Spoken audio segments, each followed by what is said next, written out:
bushes. And I might have got scratches from them. I don't know. Because when you're going through the weeds like that, you know, you don't know those little things hitting you because you're trying your best to get out of there.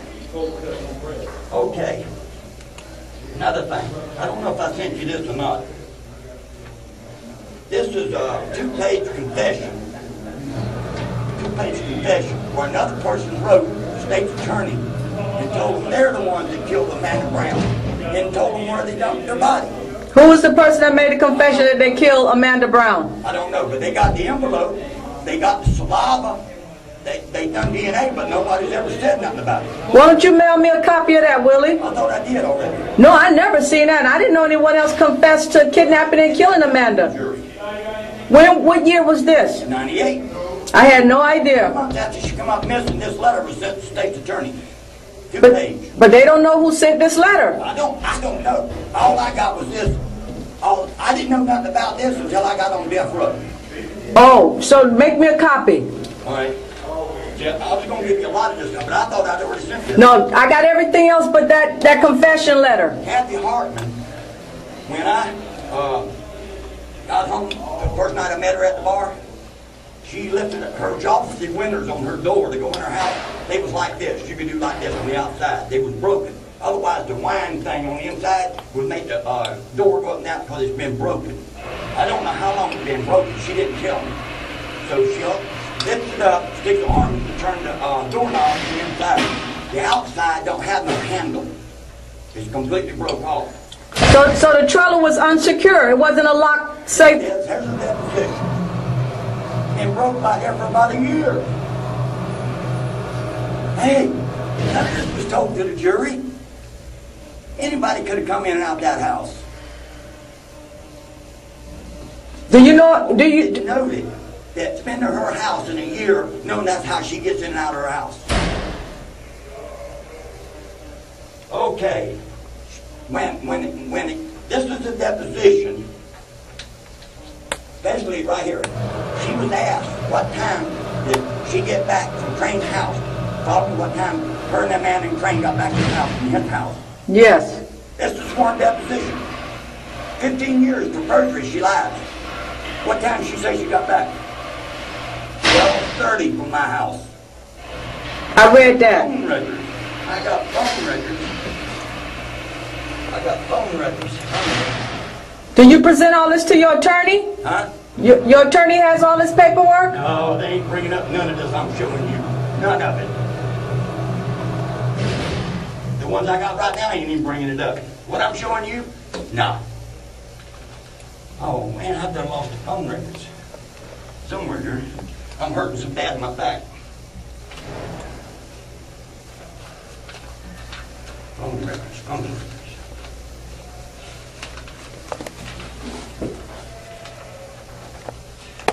Kathryn Hartman. So whose truck was that there? You follow me? None of this was showed to the jury. So that couldn't have been your truck? Hey, I got a white Larry and they was all at my house. Phone records don't lie. She even testified somewhere in the paperwork that she talked to my daughter on the phone. But it don't show it in these records. So it must be all in deposition when she says that. The first time she got interviewed by 30 minutes. Only 30 minutes at your house? Yeah, you see it at the top in yellow. Yes. Oh, I was at Willie Crain's trailer for approximately 30 minutes. Yeah, I see it. She was there at least 4.5 hours they were. Okay, another thing, you know what she did? When we was at her house, I asked her to come to my house. Hey, I had no idea we were going to be there, 30 minutes or whatever. I wanted to show her my house. I wanted to show her how many TVs I had. I had one in every room. I even had a TV in the bathroom. I was proud of my house. I worked hard to get where I was at. She said, sure, we'll go, but we can't stay long. But when we got to my house, we talked to my son outside the door. Outside, when I got out of the truck, he come over and I tried to get him to come in with us, and he said, no, she can't go back to the house. So we got in the house, walked in the door. Kathy seen all my tapes that I have. I rent tapes and make copies. And my son had a bunch of tapes and I made copies of him. She says, do you have the Titanic? I said, sure. I just bought it the week before for my grandkids. And I told them I'd spent $100 and something for it. But I'm not going to give it to you until I make a copy of it for myself. That's how come I had it. She says, I'd like to see that. She tells the jury it was Amanda's favorite movie. That's the reason they went to my house. Hey, if you ever seen the Titanic, Yeah. you know how many people drowned? Yeah. Fell and screaming and everything? Does that sound like a 7-year-old kid movie? That was never explained to the jury. 7-year-old kids ain't going to watch people jumping and shrieking to death and screaming. So did you show the movie to her She watched the movie. and the little girl? She was sitting out there on the bed between Hartman and myself. But You- at least she had a mother with her to explain things to her while the movie was being going on. But see, they portrayed that was a favorite movie to get Amanda enticed to my house. You follow me? They really played that jury. They really played that jury. Okay. She says when we got back, Is that true? yes, she did. She lay down her own bed. So the little girl Amanda, Hartman's room. so she took a shower? Me to her room. Amanda was in her own bed. The little girl was in her own room, Sure did. Up front. up I front. went in the bedroom with Hartman. Yeah. She said she wanted to talk to me. Okay. When I went in there, her TV was on. So I slid up on the bed after taking my shoes off. And about that time, I was backing up on the bed. Yeah. Amanda come flying in through the door. Yeah. Jumped up on the bed between me and Hartman. What time was it when that little girl came in that bed? Probably around 2 o'clock. In the morning? Yeah. Was she scared? The little girl was scared? I can't say. I don't know. She didn't say she was scared. She just come flying in that bedroom door, jumped up there between us. Maybe she didn't want me and her mama being alone or something. Maybe she was scared for her mama's safety. I don't know. I can't say what's in another person's mind. So, Hartman's laying there, the kid's laying there, and I got my hand popped up on my head. I'm watching TV. I thought we was going there to have a conversation, me and Hartman. Next thing I know, I'm about 15 minutes or so, I started talking to Hartman. She's asleep. And what about the little girl? She looked like she was asleep too. So I got up, put my shoes on, and I left. Okay. I figured it was around 2:15, 2:20 at the latest. When did she take the painkillers? Okay. She told the jury she took them at my house. She didn't. She took them at her house? Okay, we got back to my house. Now, when she was at my house, I asked her, did she want to smoke some marijuana? I did do that. What did you ask her? Marijuana. Both of you smoke marijuana? I had some marijuana at my house. Okay. I asked her, did she want to smoke some marijuana? She said, no. No, thank you. But when I first got there, she asked me, I asked her, I said, you know, I could have stopped and got you some beer. She said, no, I'm all right. I'll take a soda.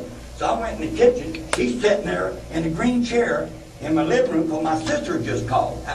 By the time after she said about the Titanic, if I had it, the phone rang. I picked it up, and it's my sister. Okay, this is, I think, the 10th. And my sister's birthday is on the 6th of September. And my sister always jumps on me when I don't buy her something for her birthday. And I'm in the mood of entertaining this lady. I don't feel like having somebody jump on me because I forgot to buy him a present. So I said to Hartman, I said, Hartman, would you like to talk to my sister? They portrayed it like I put Hartman on the phone because me and my sister didn't get along. Hey, me and my sister loves each other. Only thing is, I just didn't feel like her jumping on me for not buying her a present or remembering it was her birthday 2 days before. So I kind of put it off on Hartman and talked to her while I went there to make her some sodas. So while Hartman's in my living room, sitting in my green chair, Amanda come in there and sat at the kitchen table. I was making the sodas. I took one soda, I put ice in 2 glasses, poured soda in each one. I gave Amanda one out because I don't let people walk around my table with sodas when they get on my carpet. She has to sit at the table. So I took the other soda in their glass and gave it to Hartman while she was at that green chair, sitting in my green chair, my lazy chair. And I went back in there, and I was sitting there, I was sipping on, what was I drinking? Oh, I was drinking vodka and orange juice.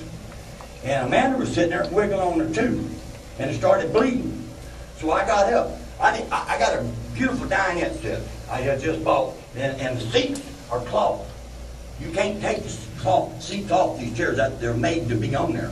And I didn't have nothing wrapped around the protective fiber because I'm not used to having, you know, young children like that, you know, I don't know if she's careless or not, but I seen that blood on her fingers from wiggling her tooth. I got up and got her some toilet paper to keep the blood off her fingers.